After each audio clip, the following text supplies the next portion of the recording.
J'aimerais maintenant, et j'ai le très grand plaisir, de vous présenter la lauréate cette année du prix littéraire Émile Olivier. Il est remis à Madame Nicole V. Champeau pour son essai « Pointe-Maligne, l'infiniment oublié », présence française dans le Haut-Saint-Laurent ontarien, tome 1, publié aux éditions du Vermillon. Madame Champeau, voilà, bonjour à vous. Alors, Madame Champeau est originaire, oui, bravo.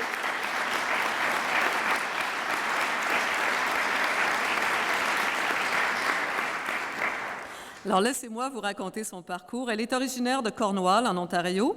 À la fin des années 60, elle quittait sa ville natale afin de poursuivre des études à l'École normale de l'Université d'Ottawa. Elle étudiait également en littérature et en musique. Au fil des ans, elle enseigna. Elle a été conseillère en apprentissage, puis recherchiste au ministère du Patrimoine canadien.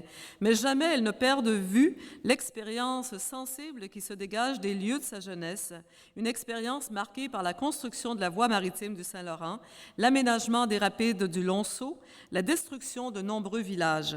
Elle cherchera donc à exprimer la poésie de l'histoire qui se dégage de toponymes disparus aujourd'hui des cartes modernes.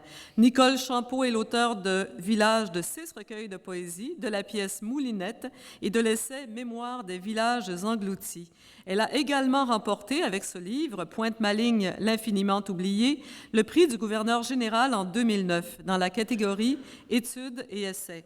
Dans cet ouvrage, l'auteur, à travers les écrits, les cartes et les noms de villages, recueille les mots qui témoignent de la présence des francophones dans le Haut-Saint-Laurent ontarien avant la construction de la voie maritime. Elle transporte le lecteur dans une magnifique aventure. C'est la rencontre de la poésie, de la toponymie et de la quête des origines. C'est aussi la mémoire qui cherche à remonter les fibres sensibles de sa propre identité. L'œuvre a donc reçu les éloges des jurys, d'abord pour la grande poésie de l'écriture qui fait glisser le lecteur de page en page, comme sur les eaux du Saint-Laurent, dans un univers d'une rare beauté, redonnant à ceux qui en étaient privés le sentiment d'appartenance au fleuve, au territoire, à l'histoire et à la poésie. Le jury a également souligné la rigueur de la documentation et des recherches effectuées par l'auteur qui ont permis de faire remonter à la surface une partie oubliée de l'histoire du fleuve Saint-Laurent en amont de Montréal.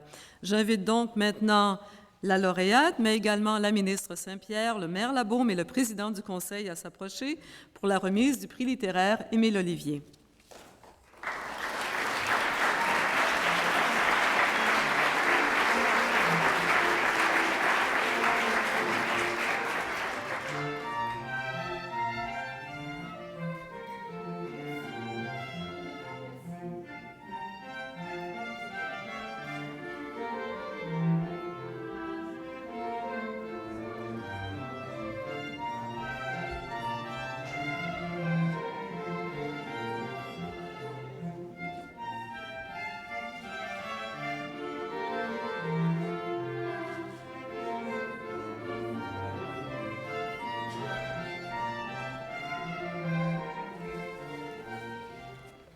Alors, à vous tous, distingués invités et amis de la francophonie, je suis heureuse et émue de me retrouver parmi vous cet après-midi sur les rives d'un fleuve mythique, chargé de mystère et de beauté.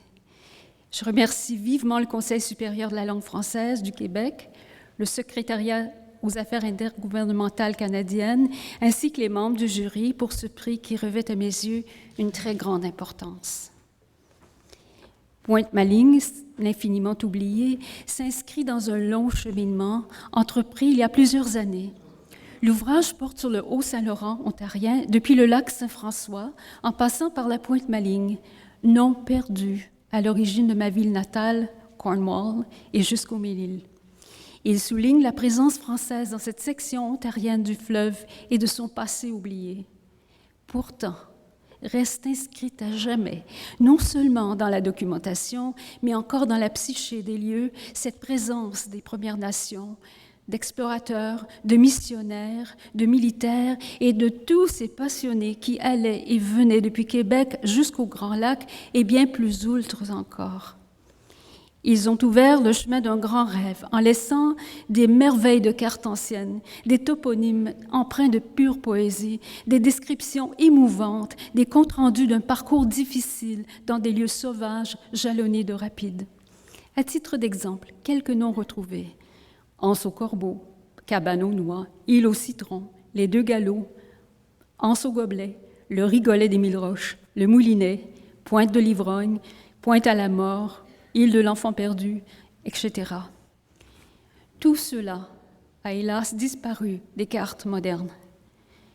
Qui plus est, même si on le souhaitait, on ne pourrait plus refaire le parcours de ces voyages passés, car la géographie même des lieux a été modifiée au cours des années 50 par les grands travaux de la voie maritime du Saint-Laurent et de l'aménagement des rapides du Lonceau. Pointe-Maligne, sa présence française, s'est avérée pour moi un lieu d'introspection, de découverte et de transformation, une quête d'identité. En ce sens, je rends hommage à mes parents bien-aimés de la lignée des Pasquier et des Patenôtre. Je souligne leur dévouement à la cause française à Cornwall. Mon père aura été pendant plusieurs années président du conseil scolaire Saint-Félix-de-Valois. Et, fallait-il m'en étonner, j'apprenais tout récemment qu'il était aussi membre de la 4e commanderie de l'ordre de Jacques-Cartier à Cornwall. De cela, il fallait bien garder le secret, sauf quelques allusions discrètes à la patente, je n'en ai jamais rien su.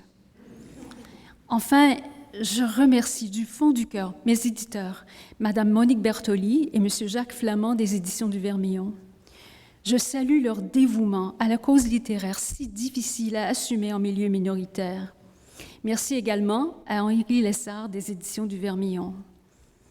Et à Thomas, mon compagnon de vie, toute ma gratitude pour son enthousiasme, sa ferveur, son soutien indéfectible et son immense contribution au projet. Merci encore à vous tous. Merci pour ce bel honneur.